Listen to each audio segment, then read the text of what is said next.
Bienvenidos a un nuevo capítulo de Shot Financiero. Hoy con nosotros, Antonio Losada.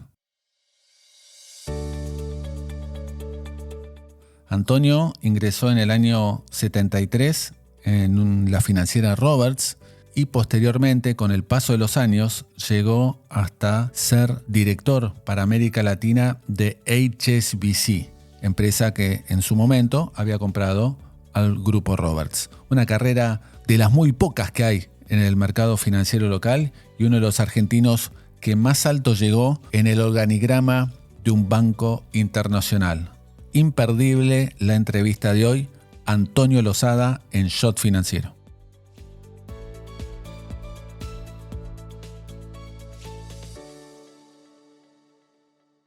Estás escuchando Shot Financiero con Guillermo Willy Laborda.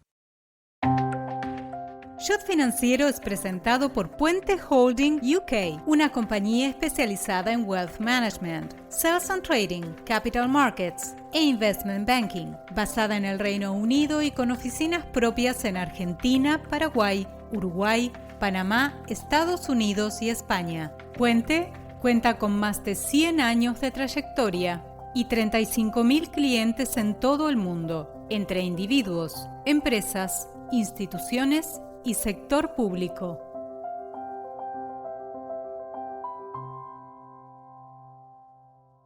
Y ya estamos conectados con Antonio Losada. Antonio, un gusto enorme tenerte aquí en Shot Financiero. ¿Cómo andás? Bien, un gusto, Willy, estar con vos también. Gracias por la invitación. No, un placer.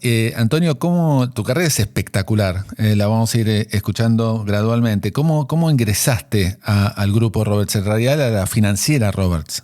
Sí, era Roberts Sociedad Anónima de Finanzas. Salió un aviso que buscaban gente en Clarín. Me presenté. La única condición que me pusieron que me cortara el pelo. Época de pelo largo. Claro, porque Así que, era si mal no recuerdo, yo viendo algunos puntos de tu carrera y sobre todo algunos videos, ¿el gerente de recursos humanos era inglés? Sí, tenía origen inglés en ese momento. Ajá, estamos hablando del año 73 aproximadamente. 73, sí. Ingresé el 13 de enero. Antonio, y entraste siendo muy joven de cadete para pagarte los estudios universitarios. Yo había terminado la secundaria y bueno, tenía que pagarme los estudios, así que digo, bueno, vamos a trabajar y tuve dos alternativas, dos ofertas juntas, una fue la de Roberts y otra fue entrar en la CIDE. En la CIDE. Gracias, sí. Elegí por finanzas. Mejor. Mejor. Es la forma que tenía en ese momento Roberts, entrabas como cadete y después de un tiempo, ante la necesidad de un sector, te movías de área, ¿no? Y Antonio, ¿qué carrera en paralelo estabas haciendo? ¿Contador? Sí, contador. Ajá. ¿En la UBA? Sí, en la UBA. Hice toda la carrera allí estudiando. Una parte lo hice de noche y otra parte, o sea, entraba a las 7 o 9 de la noche a las materias y otra parte por ahí lo hacía de mañana a las 7 antes de entrar al banco, ¿no? Perfecto. Y mismo en Roberts ya te movían por diferentes áreas. Sí, estuve en custodia, después pasé a inversiones bursátiles, que hacíamos manejo de cartera, tomábamos órdenes de clientes y manejábamos los fondos comunes de inversión. Buenísimo. Y Antonio. Y después pasé a finanzas, ¿no? Okay. Al área financiera del banco. Ok, ya pasaste hasta por la caja del banco, de la financiera. Sí, perdón. Primero pasé por la caja, pagué mal, con lo cual volví a ser cadete. Te hicieron una suerte de downgrade, así. Sí, exacto. Y ahí surge una anécdota con el gerente de recursos humanos que me dijo: vos podés llegar a ser gerente, no te preocupes por este downgrade. Y eso fue un desafío mío para toda la carrera, ¿no? El poder sobrepasar el error que había cometido. Mirá que bien el gerente de recursos humanos, qué visión aparte, ¿no? Sí, todavía el otro día me lo recordó, me escribió y me lo recordó. Qué visión. Y contame cómo era el sistema financiero en mediados de los 70 y fines de los 70. argentino, obviamente. Nos hicimos banco y uno de los temas más importantes, no teníamos tantos depósitos de lo que llamamos permanentes o que te renovaban casi todos los meses, sino que teníamos que cubrir una parte de nuestras necesidades en el mercado financiero, con lo cual estábamos en el mercado de call y el de depósitos mayorista como uno de los temas más importantes. Fuera de eso, el mercado ya se operaba en bonos y en los 80 nació el contado con liqui, ¿no? De alguna forma. Entonces, ¿cómo se hacía? ¿Con Bonex el contado con liqui inicialmente? Bonex. Sí. ¿Físicos? La historia dice que sí. La historia dice que comenzó en Roberts. ¿En serio? ¿Por qué? Haciendo físico, digamos, ¿no? Sí. ¿Lo llevaban a Uruguay, puede ser? Sí. Había traslado físico de la custodia, digamos. Qué bárbaro. Y en el medio nos salteamos una etapa que vos tenés que parar tu carrera para hacer el servicio militar. ¿Cuánto tiempo estuviste en el servicio militar? Y estuve aproximadamente 10 meses. Yo pensaba que me salvaba porque me había sacado el 0.43 y bueno, un día me llamaron y tuve que ir. Tuve 10 meses Qué locura. en Patricios. ¿De qué año estamos hablando ahí? Sí, 78, 79 por ahí. La verdad que no lo recuerdo bien. Fue justo 2 años antes de la Guerra de Malvinas. Ok. Y ahí ya el sistema financiero argentino pasa por diferentes momentos icónicos, ¿no? De lo que es la etapa de, digamos, había una sobreabundancia de bancos y temas, que empiezan a ser ruidosos como el BIR, el ALAS y todos esos bancos, ¿no? Sí, yo recuerdo esa época como de alto riesgo sistémico, ¿no? Justamente por todos estos bancos que tenían una liquidez comprometida, entonces ante cualquier movimiento de los mercados los hacía más endebles. Y así fue como varios han caído, ¿no? Es una época donde, sobre todo para los bancos chicos, era fundamental cómo trabajabas tu funding y cuánto arriesgabas en términos de porcentaje del total de tus activos, cuánto lo tenías en depósitos o call volátil, ¿no?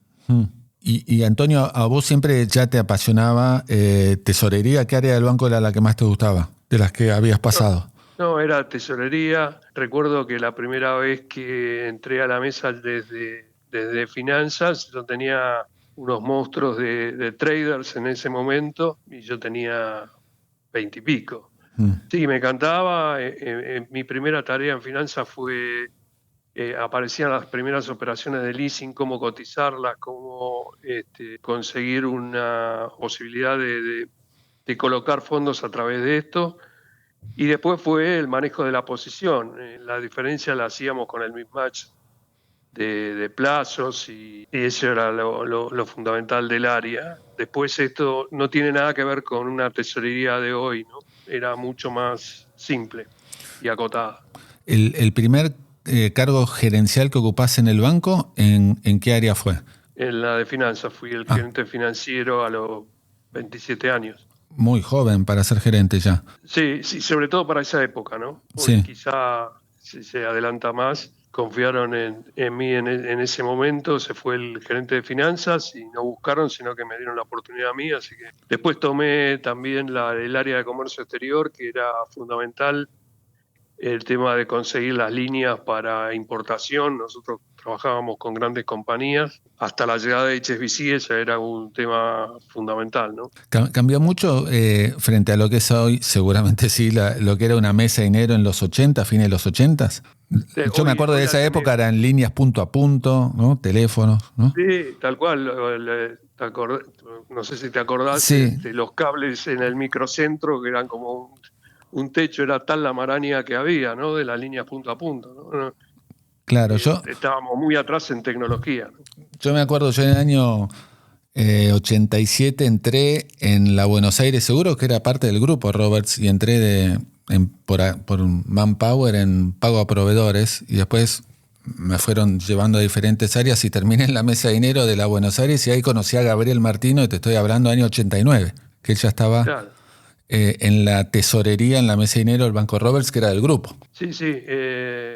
Gabriel comenzó como trainee, hizo una carrera. Uno de los temas más importantes de mi carrera, que yo le doy más valor, es al grupo de gente que trabajó conmigo, ¿no? Que ocuparon todos posiciones importantes. 3 de ellos fueron CEO de Argentina. Hay una gerente de recursos humanos que hoy es regional, que tiene de Canadá para abajo. O sea, un grupo muy, muy bueno de grandes managers que también hicieron posible que yo tuviera una buena carrera, ¿no? En esa época que te estoy hablando, recuerdo que el Banco Roberts tenía una ya fama de transparencia e importancia muy, muy bien ganada en el mercado financiero local. Sí, sí, y de solidez. Muy cuidadoso de los riesgos. También el mercado veía la cantidad de líneas del exterior, o sea, la confianza que generábamos en otros bancos del exterior que nos prestaban. Así que sí, era muy reconocido, sobre todo por su calidad de cartera también. Estamos hablando, Antonio, de épocas y los años 80 bastante volátiles en la Argentina, que desembocan en el 89 con la primer hiper. ¿Cómo viviste y desde el banco la primer hiper en Argentina? Mirá, el recuerdo más grande que tengo sobre eso era el nivel de incertidumbre, y el día anterior el día posterior a los feriados bancarios que se hicieron, yo recuerdo que el gerente general estaba en el Ministerio de Economía y yo estaba a las 10 de la noche en el banco con todos los gerentes de sucursal esperando saber cómo iban a ser los próximos pasos para poder transmitírselo a ellos. Era fundamental la comunicación, lo que iba a hablar cada una de las personas que iban a tratar a nuestros clientes. Uno de los temas también que después fue importantísimo desde el punto de vista de generar confianza fue el tener los cajeros siempre con dinero. Va a decir, pero esto es una pavada, es lógico. Bueno, pero no era así en todo el sistema, y eso la gente le daba importancia cuando miraba a los bancos, ¿no? Y requería también hasta de logística, más allá de la liquidez, ¿no? Por supuesto, sí, significativa, porque tenías que... era dispar cómo se movía. Controlábamos los depósitos prácticamente por hora, de cómo se movía en el sistema, en nuestras sucursales, ¿no? Sí, sí. Recuerdo, no con los valores adecuados, pero tasas de interés diarias, no sé, de 1.000 o de 4 cifras. Tengo una historia. Mi última operación que autoricé como gerente financiero fue una cerealera, y justamente fue del 1.000 por 7 días. ¿1.000 por 7 días? Sí, 1.000% anual para 7 días. Para 7 días. ¡Wow! Mirá las cosas que se vivieron en este país. Es increíble. Es increíble. ¿Y esa fue tu última operación como gerente financiero? ¿Y después cómo seguiste? Después fui a la gerencia general justamente 2 años antes de que llegara HSBC. Ah, perfecto. Estamos hablando ya de los 90. ¿Cómo viste el inicio de la convertibilidad? ¿Te generaba confianza, Cavallo, y cómo fue el arranque de la convertibilidad? Sí, los comienzos fueron muy buenos, se generó confianza. El problema fue cuando la política decidió gastar por encima digamos, el desajuste que había entre la política monetaria y la cambiaria, ¿no? Que eso fue lo que desencadenó el final. El final que vimos, ¿no es cierto? Que fue terrible y que se vivió de una forma bastante horrible, dramática, ¿no? Sí, bastante dramática. Sí. Desde el punto de vista nuestro, socialmente parias prácticamente. Yo llegaba a mi casa después de 14, 15 horas y tenía una serie de llamados de gente conocida que te hacía preguntas y que por supuesto estaban todos desesperados, así que tenías que hablar. No había muchas soluciones, pero tenías que ayudar desde ese punto de vista, ¿no? Aunque sea respondiendo, dando alguna respuesta. Antonio, el primer, digamos, sacudón que tiene la Argentina está originado en México en el año 94 Y sale bien parada Argentina del primer sacudón, que es el efecto tequila, que tuvo una corrida también bancaria importante. ¿Cómo viste ese fenómeno desde el banco? Mira, fue un poco frustrante porque salió bien de nuestro punto de vista, digamos, de la operación, pero nosotros estábamos por abrir el capital. Ajá. Teníamos todo listo, estábamos a 15 días de que eso ocurriera, de que nuestras acciones cotizaran En la bolsa. en la bolsa de New York, y bueno, vino el tequila, eso lo paró y lo imposibilitó. Entonces, de ese punto de vista fue frustrante, y el entendimiento en el mismo momento de la salida del tequila, de que el sistema financiero iba a crecer y que había una necesidad de capital muy importante, y accionistas en ese momento no estaban dispuestos o no podían a seguir el ritmo, y ahí aparece HSBC. la posibilidad de HSBC en el 97. ¿no? ¿Cómo fue, me imagino, el due diligence y vos, obviamente, de los dos lados del mostrador, ¿no? Porque tenías que estar manejando el banco y del otro lado, bueno, viendo qué pasaba como en tu futura carrera. Sí, tal cual. O sea, yo tenía mis anteriores accionistas, La familia Roberts. la familia Roberts, y por el otro lado HSBC. Entonces, bueno, yo tenía que ser súper cuidadoso, aparte por mi principio, de que hacía que el due diligence era lo que tenía que ser. Exacto. Y bueno, de alguna forma eso me llevó a que HSBC me quiso que siguiera con ellos, ¿no? Sí, ya estaban las AFJP en la Argentina, porque creo que en el acuerdo entró Máxima también, creo, la AFJP del grupo Roberts, ¿no? Más allá de la Buenos Aires, que era la compañía de seguro, ¿no? Tal cual, entraron todas las compañías, entró también Doctos.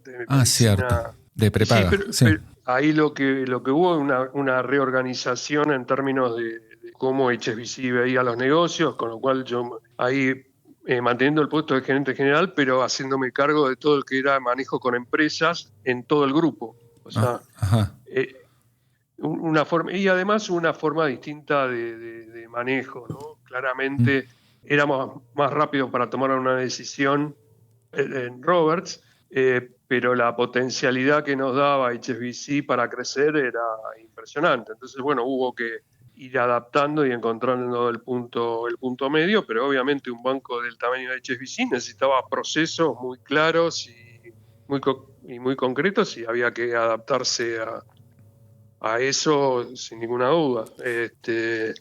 Así que fue un periodo de adaptación. Yo quería hacerlo sí o sí, porque eso me llevaba del manejo de una compañía nacional doméstica muy buena a manejarme dentro de otra forma, ni mejor ni peor, otra forma, ¿no? Y tener que convencer de Argentina a funcionarios que estaban en Londres o en Hong Kong sobre cómo manejar cada negocio y cuáles eran los temas distintivos de Argentina, ¿no? Al fin y al cabo, un CEO global me decía, y lo compro totalmente, que Argentina era alto riesgo, pero su reward también era alto, cosa que no pasaba en otras situaciones. El negocio de Argentina siempre fue manejar los riesgos, saber dónde no te tenías que meter y dónde sí tenías que apretar el acelerador. Fue clave, por ejemplo, después del abandono de la convertibilidad y de las primeras pérdidas por todo el efecto que hubo, empezar a prestar rápido. Claro. O sea, elegir el momento. A los 6 meses de que ocurrió eso, salimos a la calle a prestar, y eso nos ayudó muchísimo. Y también para recuperar las pérdidas fue el recupero de los incobrables, como para el repago se recuperó gran parte de la cartera. Entonces, de haber producido la pérdida más grande global que había tenido HSBC hasta ese momento, en 4 años habíamos recuperado todo. Y Antonio, yendo más a temas de management, en el 93 vos haces un programa en Harvard de Senior Management. ¿Cómo fue esa experiencia? Fue increíble. yo quizás era el que tenía menos experiencia, lo disfruté muchísimo. Tenía gente de todas las industrias, de distintos países. Ese curso era para management internacional, había algún americano, pero no era del mercado americano. Realmente fue muy, muy bueno, y desde el punto de vista de conocimiento y desde el punto de vista de networking. Claro, claro, claro. Porque me imagino, sin saberlo, al manejar un banco no solo tenés que dominar el tema financiero, sino desde todas las áreas, de legales, recursos humanos y hasta el rol de liderazgo que debes encarar. Sí, fue uno de los temas que más importancia le di al management del banco. Después estaban los técnicos, tenían muy buen equipo, pero inclusive hicimos un programa de liderazgo para toda la organización, reentrenándolos. O sea, un programa que decía que en 100 días teníamos que cambiar conducta. Yo tenía 3 culturas: Roberts, HSBC y BNL, que en ese momento lo habíamos habían comprado, sí. Y bueno, trabajamos mucho en el tema liderazgo. Decíamos que cualquiera podía ser líder, no importa su posición, si lograba generar cambios que agregaran valor, ¿no? Y eso movilizó a toda la organización hacia una cultura mucho más homogénea y de calidad de servicio, ¿no? Es uno de los temas que más orgullo me da. En los años subsiguientes, los 5 años siguientes, mejoramos la satisfacción del cliente, el engagement del personal y los resultados financieros. Y al mismo tiempo, cada vez cobraba más relevancia en el banco, me imagino, el tema tecnológico, ¿no? Sí, tal cual, pero tenemos que, la verdad que tengo que reconocer que sí, cada vez tomaba más relevancia, pero no la adaptamos con la rapidez que deberíamos, ¿no? No lo digo desde el punto de vista del banco específicamente, sino del sistema financiero. Claro.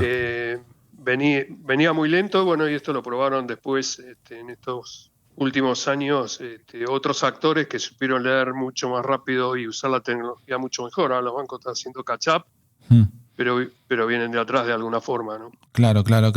En los 90, bueno, recién me acuerdo, no sé, allá en el año 90, 91, que el que estaba número 1 en la Buenos Aires, que era donde yo estaba, que se llamaba Gonzalo Aguilar, un día aparece con un par de máquinas y que era lo que él mostraba que era el correo electrónico que iba a ser el futuro, ¿no?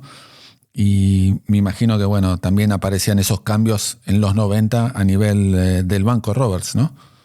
Y después Sí, HSBC. sí, nosotros pusimos los primeros autoservicios, o sea, para dar más posibilidad de automatización, más allá de los cajeros automáticos, que en ese momento tenían un valor alto para la operación que había.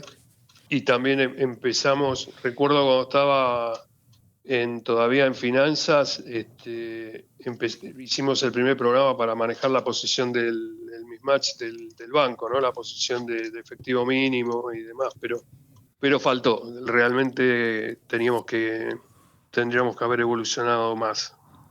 ¿Cómo fue la aparición que para la sociedad argentina marcó un antes y un después en los 90, el crédito hipotecario, Antonio? Era algo inusual en Argentina y que le cambió la vida a muchas familias y que agradecen de la convertibilidad ese fenómeno, de hecho. Sí, fue importantísimo y era un negocio también importante para los bancos. Y lamentablemente perdimos muchas oportunidades, sobre todo cuando teníamos las AFJP, donde creo que deberíamos, o sea, no nos autorizaron el poder dar esos préstamos ajustados a salarios. Ajá. Porque también el pasivo que había allí era de una jubilación futura, también relacionado con los salarios de la economía, con lo cual hubiera sido todavía un boom superior. Fíjate que hoy que tenemos ajustado por precios, que te puede llevar a desfasaje. Totalmente, pero por corto plazo. Si vos te fijás, hoy no hay una mora tan grande después de lo que de todo lo que hemos pasado. No. O sea, hay una oportunidad de ver cómo desarrollamos esto, y también del lado de los pasivos, o sea, generar la suficiente cantidad de pasivos para abastecer este mercado, ¿no? Creo que es un deber que tiene el sistema financiero y la parte política en apoyarlo. Claro. Y Antonio, ¿cómo sigue una vez que el HSBC compra al Roberts tu carrera a nivel internacional? Porque tu carrera siguió siendo brillante, ascendente dentro de HSBC. ¿Cómo fueron los pasos? La primera fue justo antes del abandono de la convertibilidad. Voy a Brasil, que tenía un negocio HSBC de retail bastante más grande que aquí, yo venía de tesorería de grandes empresas, o sea, ir al lugar de retail para tomar eso. Me tuve que volver a mitad de camino por la crisis, y después en el 2012 ya yo era número 1 de Argentina. O sea, primero fui número 2 reportando al CEO inglés, después fui CEO de Argentina, y en el 2012 me nombraron regional, que tenía de México hacia abajo la responsabilidad. En una época muy difícil, acá, porque me tocó una baja de la economía regional, una decisión de desinversión en la región, porque en muchos países teníamos una participación muy baja en el negocio retail, con lo cual no era rentable, así que estuvimos vendiendo una parte, sobre todo Centroamérica, y también un incremento de la regulación. O sea, la última etapa de mi carrera, casi uno ocupaba mucho tiempo en el manejo de los procesos por el aumento de la regulación que hubo, específicamente liderada desde Estados Unidos, ¿no? Claro. Pero afectaba a todos los negocios, ¿no? Era más importante el compliance que el incremento de negocios, ¿no? ¿Cómo viviste y qué análisis haces de la crisis? Me hiciste acordar recién de la de 2008 en Estados Unidos. Bueno, fue durísimo porque, bueno, primero todas las familias que afectó, hubo que ir administrando las pérdidas y viendo cómo era el mejor recupero de esa gran masa de hipotecas que habían sido dadas en términos generales, no hablo específicamente de HSBC, de una forma Sí, no adecuada a los estándares. Sí, se pagó un precio enorme, y otra vez una desconfianza del sistema financiero, ¿no? Claro. Así que fue muy grande. No, me hiciste acordar porque recién hablabas del aumento de las regulaciones y calculo que deben haber sido consecuencia de lo que pasó en el 2008, ¿no? Mirá, yo justo el último año antes de retirarme fui además director no operativo en Estados Unidos, con lo cual vi a los reguladores cara a cara. Y era muy difícil. Se partía de una desconfianza total, entonces todos los procesos se alargaban más, y bueno, no había discusión. Cuando vos tenías un tema comercial que se cruzaba con algo de regulación, aunque 99% fuera seguro, el 1% lo sacabas, porque no cumplir era terrible para la credibilidad del banco y por la enorme cantidad de multas, o las grandes multas que impusieron, ¿no? Antonio, sin dudas debes haber sido uno de los argentinos que más alto llegó a nivel internacional en un banco. ¿Qué se siente o cómo es participar de una reunión de directorio de un gran banco como es HSBC a nivel internacional, ¿no? Me imagino que eran en Londres. En Londres y en Hong Kong. La historia dice que mi último año como ejecutivo me pasé 27 días arriba de un avión, sin contar aeropuertos. Estoy diciendo arriba de un avión. Solo tiempo de vuelo. Tiempo de vuelo, claro, porque las reuniones eran en Londres o en Hong Kong. O sea, 3 o 4 por año eran en Hong Kong. Además tenía que ir como director a Estados Unidos una vez cada 2 meses, y además tenía que visitar mis países, ¿no? México, Brasil, Chile, con lo cual era desgastante también. Pero bueno, pero era sí muy importante desde el punto de vista del conocimiento, de entender qué pasaba en otros mercados, cuáles eran las particularidades. También vino en ese momento la crítica a los bancos de cómo vendían sus productos, entonces cómo tratar de generar nuevas ideas para que la venta no se resintiera, pero al mismo tiempo se le diera al cliente lo que el cliente necesitaba y no que se le vendiera de más. Así que fue interesante, desgastante también por todo lo que significaba y muchas veces también complejo de explicar las particularidades de Argentina. Claro. Según me vi o leí en algunas publicaciones, vos avisás que te retirás muy joven, Antonio, a los 60 años, ¿no? Sí. En el 2015, y avisás un año y medio antes. Exactamente, sí. Estábamos en México con mi jefe, con el CEO global. Yo había tomado la decisión ya 2 o 3 años antes, que había hecho una carrera, que estaba satisfecho y que quería vivir de otra forma, hacer un cambio. Me encanta todo el mundo financiero, pero le había sacado mucho a mi familia. Había pasado algunos años difíciles por varios temas y dije, bueno, hasta acá llego, y me quería ir bien, como me fui. Claro. Entonces, que mi jefe tuviera yo le dije, no hay nada escrito en piedra. De acá a un año y medio, cuando vos quieras, yo quiero retirarme.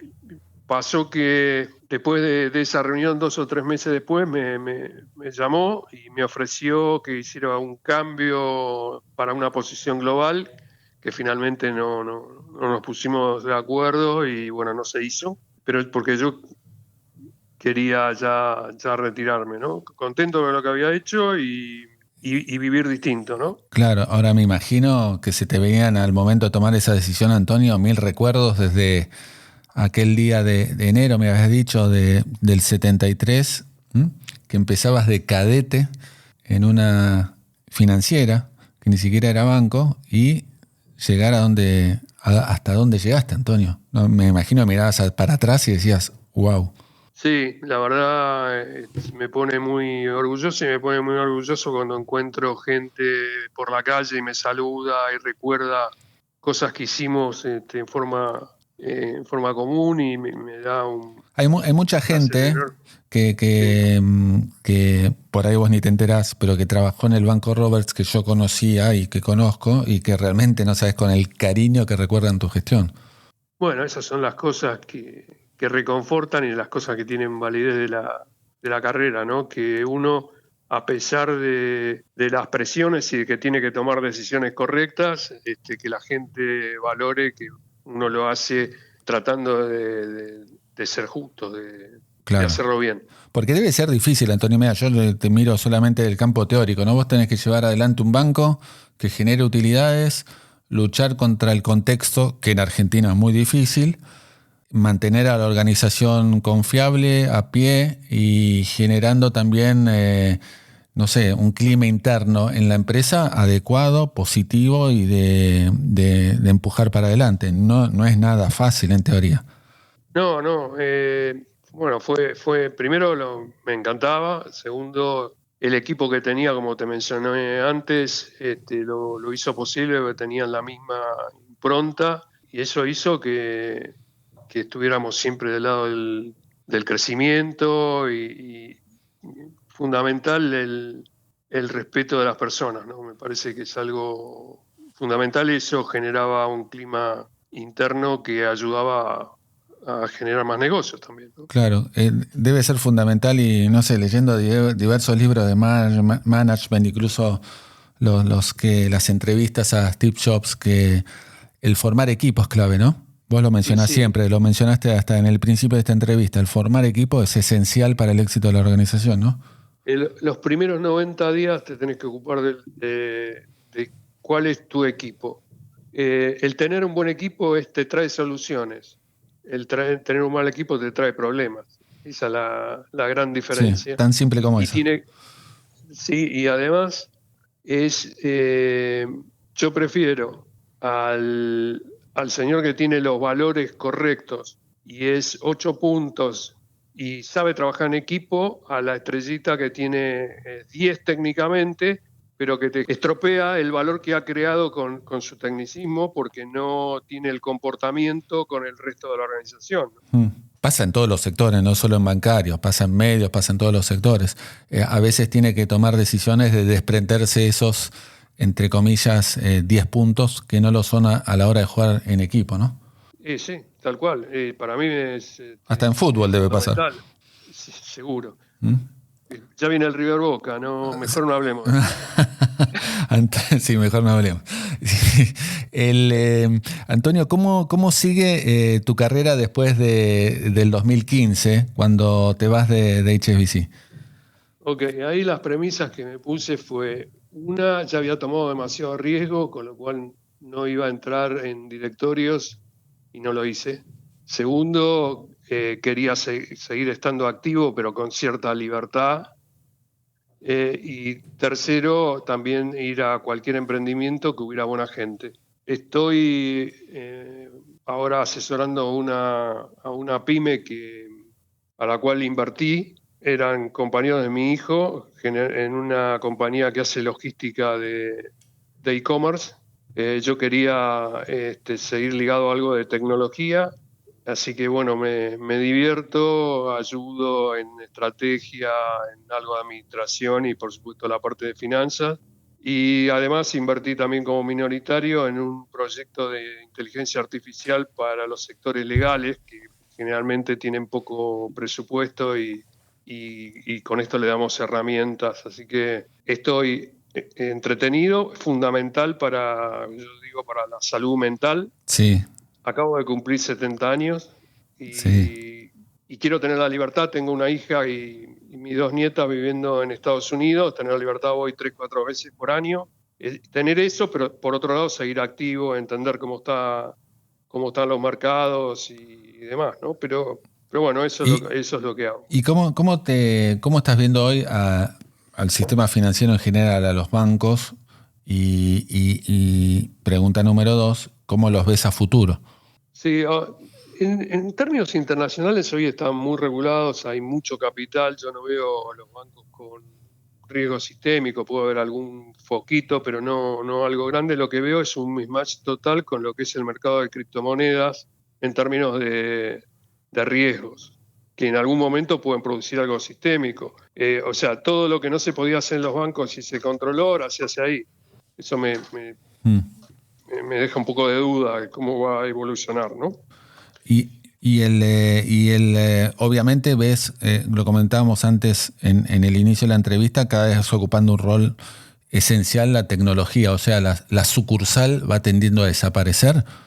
Yo creo que sí, va a haber menos. Yo creo que lo que va a quedar es que siempre necesitas el advisory. Cada vez menos, cada vez necesitas menos metros cuadrados. Operacionalmente, nada, cero ya hay. Porque todavía aquí, porque se maneja efectivo y demás, pero desde el punto de vista de operación, las sucursales no tienen un rol para adelante, pero sí desde el punto de vista de advice. Si vas a tomar una hipoteca, si vas a invertir en tal o cual producto, ahí hay una generación de negocios que puede ayudar todavía a la parte física, a pesar que día a día la parte virtual lo va superando, ¿no? Pero menos sucursales y menos metros cuadrados por sucursal, sin ninguna duda. Sí, ¿y qué futuro ves en esa dicotomía que hay o enfrentamiento bancos fintech? ¿Cómo ves que evoluciona todo eso? Yo creo que, los bancos venían muy atrás, hicieron el catch-up y tienen billetera para hacerlo y yo creo que vamos a un sistema mucho más integrado de ambas partes, ¿no? Más allá de las discusiones entre partes, ¿no? No creo que sigamos como ahora con cuestiones muy divididas todavía entre los dos mercados, ¿no? Creo que vamos a discusiones de por medio, vamos a un sistema totalmente integrado.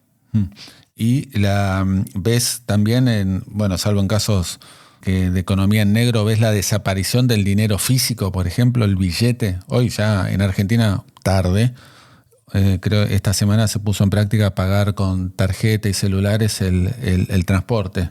¿Cómo es el futuro de los medios de pago?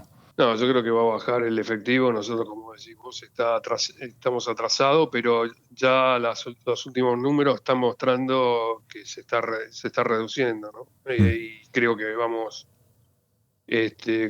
poco atrás, pero vamos hacia la desaparición prácticamente. Antonio, ¿qué banqueros que conociste a lo largo de tu carrera te llamaron la atención o dijiste, wow, qué grande este tipo? A nivel internacional, te digo. Ahora me agarraron una laguna a mí. Pero debe ser. Global, Stuart Gallagher. Sí. Fue realmente alguien que me impactó y me enseñó y para mí ha sido uno de los mejores que hemos tenido o que he tenido yo, digamos. Claro. Antonio, que normalmente acá en este podcast Shot Financiero pedimos a veces al cierre algún consejo a jóvenes que se inician, en este caso en el sistema financiero, a trabajar en bancos. Al que por ahí está entrando de cadete de un banco hoy, ¿qué consejo le darías? Bueno, primero es que hay que capacitarse sin ninguna duda y sobre todo está la actitud hacia el crecimiento, ¿no? El querer más, el aprender más. Yo digo siempre que talento y esfuerzo son imbatibles. Esa es una combinación que hay que trabajarla, que hay que capacitarse y que hay que querer cada vez una posición distinta. Tenía un jefe que me decía, tenés que hacer tu trabajo y te tienen que dar 15 minutos para aprender el de al lado, el próximo que vas a hacer. Y creo en esa actitud. Sí, leí en alguna entrevista que mencionabas también lo que es anticipar los cambios y adaptarse a los cambios, ¿no? Que es un clásico, sí. Como hasta te diría de supervivencia, ¿no? Sí, sin ninguna duda. Si no te anticipás, no tenés estrategia y segundo, te tenés que adaptar. Tenía un amigo mexicano que manejaba una de las mesas de HSBC en Londres y en una de las crisis se le paralizaron la mayoría de los traders, decían que no, pero que esto había cambiado, que antes era mejor. Muchachos, si no empezamos a trabajar con las nuevas realidades, no vamos a producir nada, ¿no? En Latinoamérica estábamos acostumbrados a reaccionar a los cambios, a anticiparnos y después que ocurrían a tomar todas las decisiones necesarias para trabajar en ese nuevo environment, ¿no? Antonio, normalmente hay un grupo de research dentro de los bancos de economistas. A vos, me imagino estando como CEO o siguiendo, digamos, en el management del banco, ¿escuchabas algún economista en particular? ¿Alguno que te gustaba? ¿Alguno que destacabas, que seguías? Bueno, tenía mucha confianza, creo que vos lo conociste, a Javier Fickman. Un genio, sí. Sí, gran persona aparte. Mis charlas con él eran espectaculares, ¿no? Porque me ayudaba mucho a esto de adelantarme a los cambios, ¿no? Claro, Javier era un genio, es cierto. Antonio, la última pregunta, ¿cómo estás viendo Argentina hoy, así en general? Y yo creo que estamos ante un cambio enorme, creo que positivo, y creo que con el pasaje del tiempo de los próximos meses vamos a ver todavía un incremento en la confianza y eso va a ayudar. En cuanto podamos eludir ciertas restricciones que tenemos hoy por la situación que venía, creo que vamos a ver muchas inversiones. Hay mucho retraso de inversiones y hay mucha necesidad, creo, de invertir en muchas áreas y me parece que vamos a ver un 2025 mucho mejor. Yo estoy bastante optimista en números de los últimos meses, por lo menos en las cosas que yo puedo ver, que atiendo a algunas industrias, veo recuperación, vi un julio muy bueno con respecto al primer semestre, un agosto que casi se mantuvo y un septiembre que pica bien. La verdad que soy optimista. Y vos sabés que hablando con vos me recuerdo y que lo hemos comentado aquí en un par de veces, que hasta uno tiene la sensación que la sociedad cambió. Mira, yo recuerdo que ponerle allá cuando llega el lanzamiento de la convertibilidad y las privatizaciones de empresas, la sociedad como que había cambiado y como que lo pedía a gritos eso, ¿no? Y ahora uno tiene la sensación como que la sociedad cambió y que pide a gritos hasta equilibrio fiscal, digamos, no sé si todos, pero en definitiva una gran parte de la sociedad como que valora más el equilibrio fiscal, ¿no? Bueno, cuando estás en una mesa social eso lo sentís, ¿no? Digamos, no somos los poquitos de siempre, sino que y eso creo que es lo que cambia, porque ese cambio de paradigma te lleva a un cambio en los votos, que es lo que necesitamos. Totalmente. Pero creo que, bueno, vamos a ver, las próximas elecciones legislativas creo que van a ser claves, ¿no? Así es. Antonio, no sabes lo que fue el honor de tenerte aquí en Shot Financiero. En serio, te digo, no sabes la importancia que es para nosotros. Te mandamos un gran abrazo. Te felicitamos porque, no lo vas a decir vos, por tu trayectoria y aparte cómo balanceás lo que es trayectoria y familia. Así que te mandamos un gran abrazo. No, les agradezco muchísimo que me hayan invitado y bueno, disfruté mucho esto. Un abrazo. Abrazo enorme y cariños a la familia. Gracias, igualmente. Propósito, actitud, resultados. Liderazgo modo Geneia.